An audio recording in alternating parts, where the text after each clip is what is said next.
오늘 우리가 함께 하실 하나님 말씀은 구약의 맨 마지막 말라기서 4장 두 끝절이죠. 5절과 6절입니다.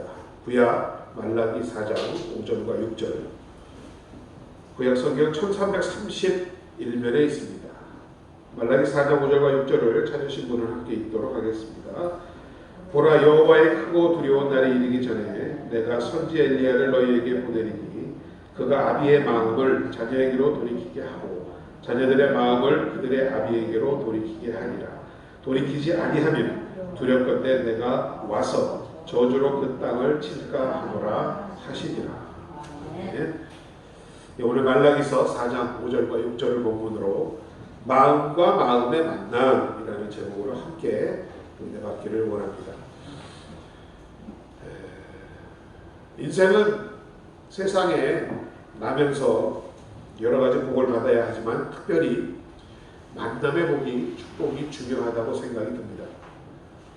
특별히 우리 인생 가운데는 세 가지의 중요한 만남이 있는데 물론 내 선택이 아니죠.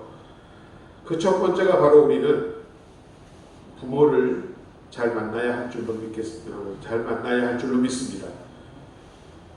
내가 선택할 수 있으면 얼마나 좋겠습니까마는 하나님께서 우리 부모를 통하여 우리를 낳아주셔서 우리가 이 세상에 있음을 다시금 깨닫습니다. 그래서 그 부모를 어떤 부모를 만나느냐는 것은 우리 인생 가운데 처음으로 굉장히 중요한 일인 것입니다. 두 번째는 이제 우리가 자라서 교육을 받기 시작하면서 좋은 선생님을 만나야 합니다. 단 한 사람의 좋은 선생, 훌륭한 선생님을 만나면 그 인생이 정말 생각했던 것보다 훨씬 훌륭하게 되기도 하지만 그렇지 못하는 경우도 많이 있습니다. 그리고 마지막으로의 만남은 바로 배우자의 만남입니다. 남편과 아내, 서로가 서로에게 도움이 되고 징검다리가 되는 만남이어야 할 줄로 믿습니다. 결혼을 하여 행복을 찾는다 하면서도 그 안에 사랑이 식어지고 나면 오직 십자가만을 지는, 그러기에 가정에는 가정이란 천국과 지옥을 동시에 생각하고 만날 수 있는 곳이 됩니다. 자, 오늘 본문에 볼 것 같으면 이 세상의 종말, 역사의 종말 가운데 그리스도께서 오심으로 해서 많은 사람이 구원을 받게 될 것을 말씀하고 있습니다. 이와 같이 구원을 받은 성도들에게는 아비의 마음이 자녀에게로, 자녀의 마음이 아비에게로, 그래서 온 가족이 구원을 받는다는 그런 의미입니다. 부모 자식 간의 관계에 있어서도 구원이 되겠다는 말씀입니다. 그래서 가정이 곧 하늘나라가 될 것이며 이것이 바로 오늘 본문이 의미하는 주된 메시지입니다. 참 사랑한다는 말을 자주는 아니지만 많이 듣고 합니다. 그런데 그 사랑한다고 하면서도 오히려 그 사람을 힘들게 하고 괴롭게 하는 경우가 있습니다. 그리고 사랑한다 하면서도 많은 사람을 어렵게 하는 경우도 있습니다. 자식을 참 사랑하지만 오히려 그 사랑이 그 자식의 삶을 오히려 비틀어버리는 경우도 있습니다. 그 이유가 무엇일까요?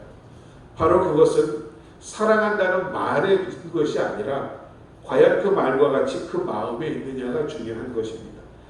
사람은 그래서 사랑을 먹고 사는 존재입니다. 사랑이 없이는 살지 못하는 존재임을 오늘 이 시간 다시 한번 깨닫습니다. 따라서 사랑이란 곧 그 마음입니다. 그래서 사람을 사랑하는 그 마음은 첫째로 진실하여야 합니다.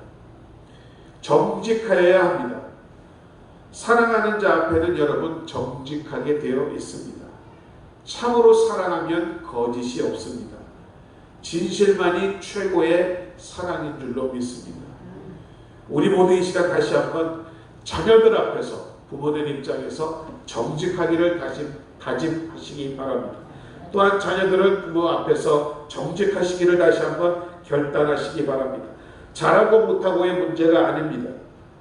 여러분, 사랑하는 사람으로부터 받는 배신만큼 쓰라린 일이 어디 있겠습니까? 우리가 택하진 않았지만 그래서 만난 부모님, 그 부모님들의 진실함, 그 정직함만이 바로 가정교육의 기본인 것을 다시 한번 이 시간 깨닫는 여러분 되시기 바랍니다. 사람들의 대화가 어떻게 이루어지느냐 하는 것을 연구하는 여러 전문 서적을 보면 가장 효과적인 대화에 대해서 세 가지를 이야기합니다. 첫 번째, 효과적인 대화를 위한 조건은 그 대화의 진실성입니다. 마음에 다른 생각을 품고 있으면서 입으로 다른 말을 한다고 모를 것 같지요? 우리는 다 합니다. 그래서 그 대화가 참으로 효과적인 그러한 대화가 되기 위해서는 진실함을 담고 있어야 한다는 뜻인 줄로 믿습니다. 그리고 그 대화 가운데는 상대방을 품어주는, 수용하는 그러한 자세의 대화이어야 한다고 합니다. 그리고 마지막으로는 상대방에 대한 깊은 이해심을 갖고 있는 대화, 그런 대화만이 유용한 대화요 효과적인 대화라고 말씀하고 있는 것입니다. 이런 것들에 기초하여 볼 때 우리의 마음은, 특히 사랑하는 마음은 진실해야 하며, 두 번째로는 바로 겸손해야 할 줄로 믿습니다. 여러분, 우리의 교만이 자녀들의 허영으로 이어진다는 사실을 오늘 꼭 기억하시기 바랍니다. 우리의 허영과 교만, 이것이 나라를 흔들고 우리 가정을 흔들며 우리 자녀들을 어렵게 하고 있는 것입니다. 자녀들 앞에서 저나 여러분이나 모두 겸손한 부모 되시기를 주의 이름으로 축복합니다. 이래라 저래라 하지 마시고, 본인도 못하면서 시키지 마시고, 나는 그래 이만큼 이루지 못했어, 너만큼 공부하지도 못했고 너같이 이렇게 행하지도 못했어, 그러나 너희는 그렇지 않기를 바란다라고 겸손하게 자녀들에게 말할 때 아이들은 오히려 그 자식 가운데에 자존감이 회복되어지고 좀 더 열심히 살아야 되겠다, 열심히 공부해야 되겠다 하는 그런 마음이 생긴다라고 합니다. 자신도 못했으면서 왜 공부 잘하지 못하느냐, 왜 잘 살지 못하느냐, 이런 말 하지 않는 것이 맞다는 이야기입니다. 아주 겸손하게 자녀들 앞에서 솔직하여지는 여러분 되시기를 주의 이름으로 부탁드립니다. 우리가 허영스럽다는 것은 바로 교만입니다. 여러분, 내가 되지도 못했으면서 다른 것을 되기를 원하는 것은 교만입니다. 최고가 되라고 가르치면서 최선을 잃어버리는 일이라는 말씀입니다. 흔한 경우는 아니지만 한 3, 4개월, 한 6개월 정도 장관을 한 사람인데도 죽을 때까지 자기를 전 장관으로 불러달라는 것이 세상 사람들의 인식입니다. 3, 4개월, 6개월 장관했으면 잘하지 못한다는 얘기죠. 그런데도 그 장관직이라는 사실을 끝까지 사람들이 기억해 주기를 바랍니다. 자기 이력이나 프로필에 꼭 기록을 하고 명함에다 찍어 다니고, 좋은 예는 아닙니다만 그 한기총이라는 한국기독교총연합회라는 그 연합단체에서 제가 정보통신위원장이라는 직함을 맡은 적이 있었습니다. 그때 보면 정치 좀 한다고 하는 목사들은 다 모이거든요. 여러분들이 이름만 대면 알만한 목사들 많이 있습니다. 그런데 한 분 목사님의 명함을 보니까 명함이 이렇게 딱 한 장이어야 되잖아요. 근데 그분 명함은 딱 접으니까 이렇게 3면이죠. 그러니까 바깥까지 하면 6면입니다. 그런 명함을 주시길래 이렇게 탁탁 펼쳐봤거든요. 그랬더니 사진하고 그분의 그 경력하고 프로필하고 타이틀이 거기에 빼곡히 적혀 있었습니다. 근데 어느 하나도 이렇게 눈에 썩 들어오는 그런 직함은 아니었습니다. 그러지 말라는 얘기입니다. 그것이 뭐가 중요합니까? 오히려 내세울 게 없기 때문에 그런 거 들고 다니는 거 아니겠습니까? 내 스스로가 하나님 앞에 참 보잘것없는 존재고 별것 아니다.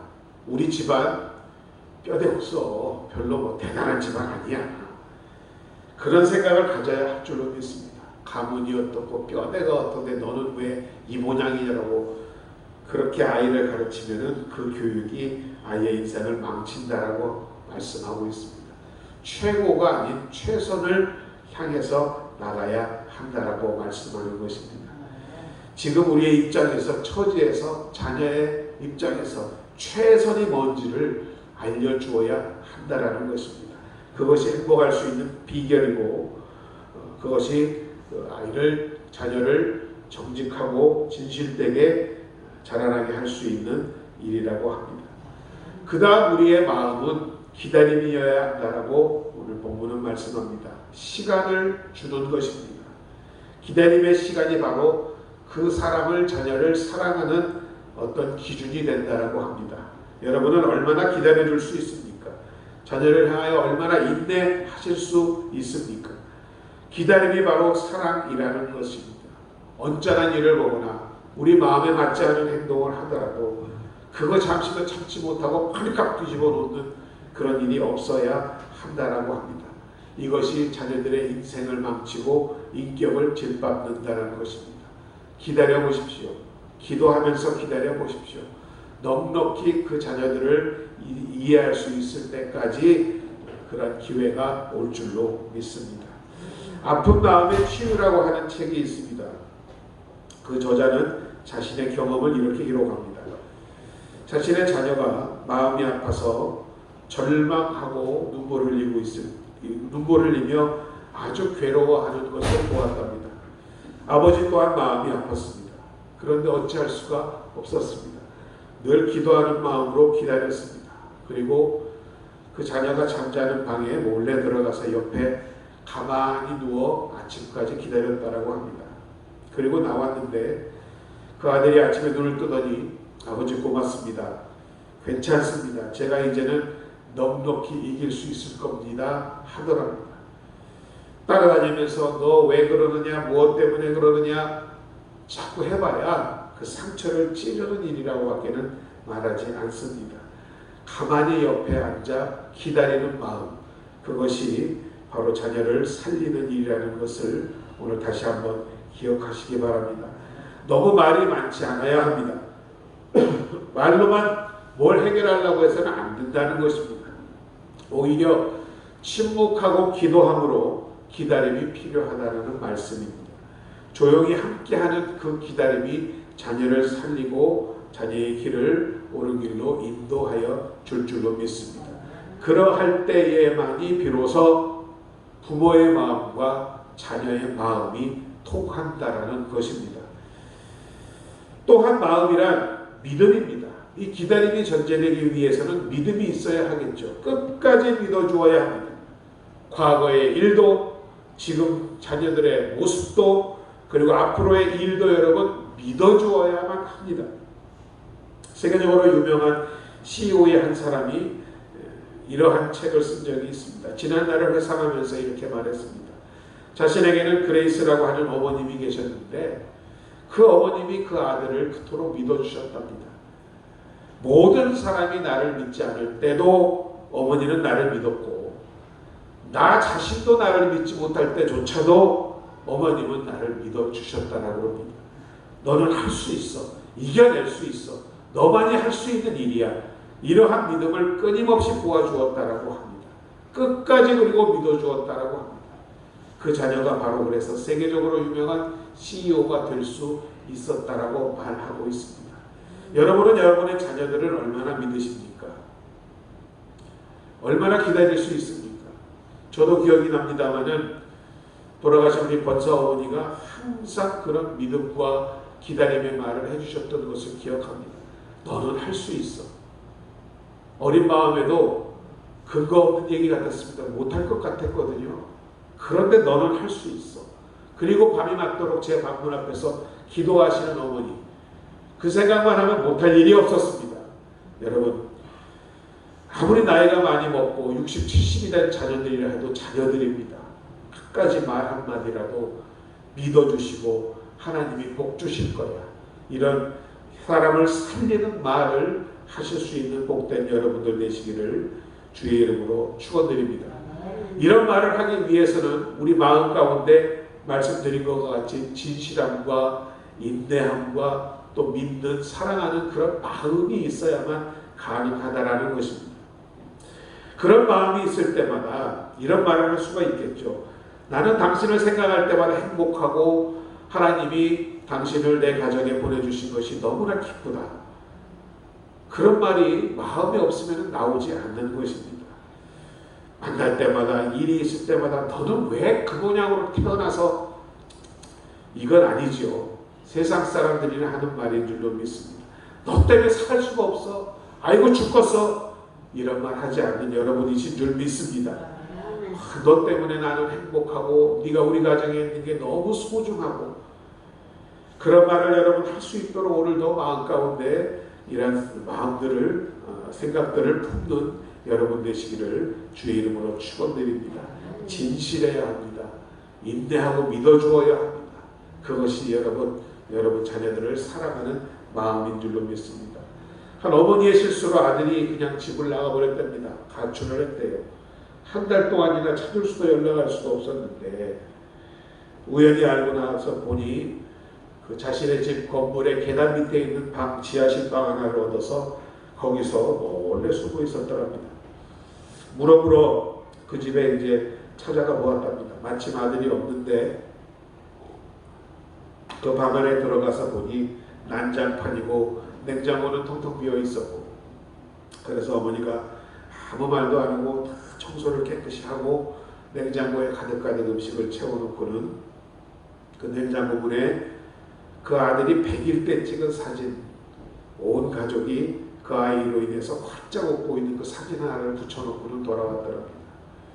돌아온 아들이 그 사진을 보았습니다. 아들의 마음 가운데는 이런 생각이 들었습니다. 아, 내가 세상에 태어난 것으로 인해서 우리 엄마가, 아버지가, 우리 가족이 이렇게 기뻐한 때가 있었구나. 나로 인해 행복한 때가 있었구나. 라고 마음이 들었습니다. 그리고는 조용히 짐을 싸서 다시 집으로 돌아왔다라고 합니다. 여러분, 이것이 곧 마음입니다. 사랑하는 마음인 줄로 믿습니다. 당신이 필요해서 내게 소중한 것이 아니라 당신이 그만큼 소중하기 때문에 내게 필요한 거라는 그런 사실, 다시 한번 기억하시는 여러분 되시기를 주의 이름으로 축원드립니다.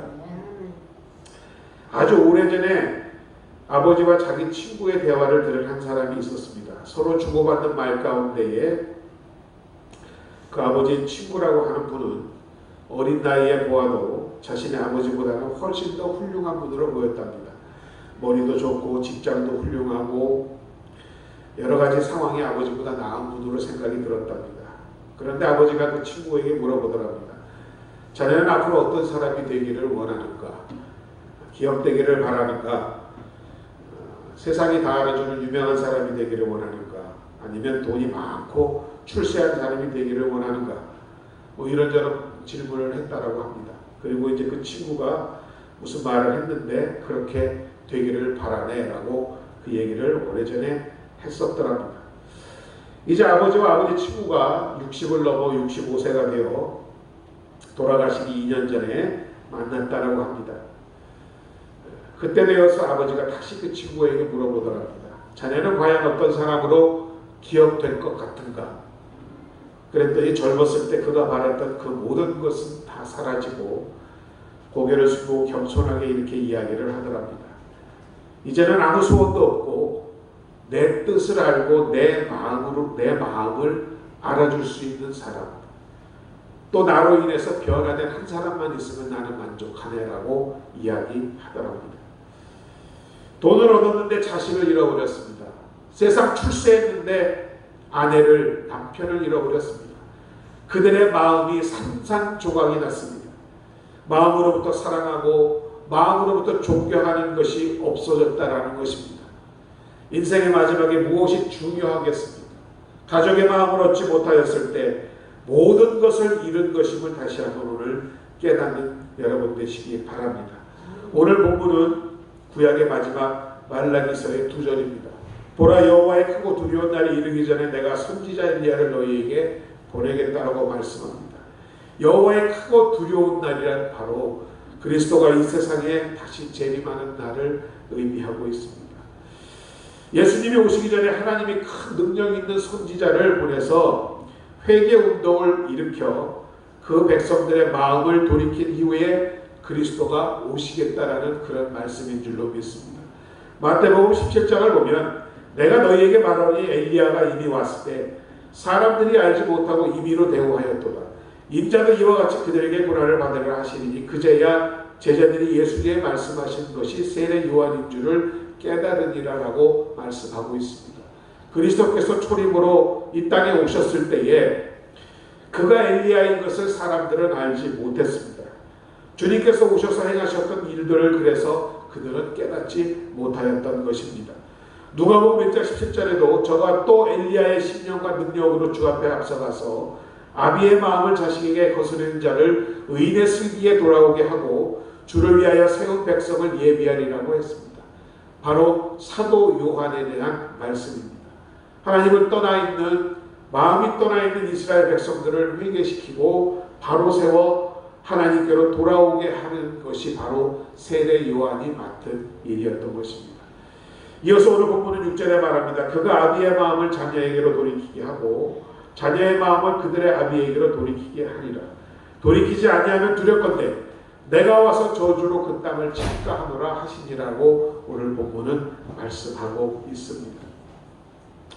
이것은 도덕적으로나 영적으로 부자간에 서로 마음이 떠나 있으므로 세례 요한이 엘리야의 신령으로 와서 회개시킴으로 아비의 마음을 자녀에게로 돌아오게 하고 자녀의 마음을 아비에게로 돌아오게 할 것을 가리키고 있습니다. 즉 회개운동을 통하여 궁극적으로 예수 그리스도를 영접하는 가정이 될 것임을 오늘 본문은 말씀하고 있는 것입니다.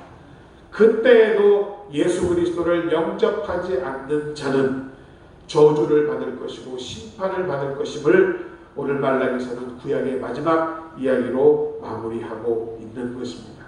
아비의 마음이 자녀에게로, 자녀의 마음이 아비에게로, 또 남편의 마음이 아내에게로, 아내의 마음이 자녀에게로 닿는 그러한 가정이라면 그 가정은 참으로 축복받은 행복한 가정인 줄로 믿습니다.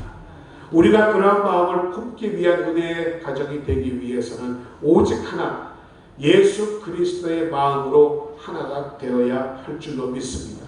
그 마음과 마음이 만날 때만이 거기에 천국이 있고 구원의 완성이 있는 줄로 믿습니다. 오늘도 우리 모두 그러한 마음을 가지고 주님을 바라보며 혹시라도 우리 가족 중에 그러한 마음이 없는 사람이 있다면 기도하고 인내하고 참아 기다림으로 믿어줌으로 그들이 하나님께 다 돌아올 수 있도록 끊이지 않고 기도하시는 여러분 되시기를 주의 이름으로 축원드립니다. 그러할 때 우리의 가정도 우리의 교회도 우리의 모든 사회 환경도 우리의 나라도 주님 안에서 온전한 구원을 이루어가는 하나님의 나라가 될 줄로 믿습니다. 모두 이러한 여러분들의 가정이 되시기를 다시 한번 주의 이름으로 축원드립니다. 아버지 하나님, 우리에게 가정을 주시고 자녀들을 주심을 감사드립니다. 지난날 부끄러운 일이 많았지만 다 묻어버리고 이 시간 하나님의 말씀에 따라 마음을 주고 마음을 받아 서로 진실된 마음으로 하나 되는 아름다운 가정 되게 하여 주옵소서.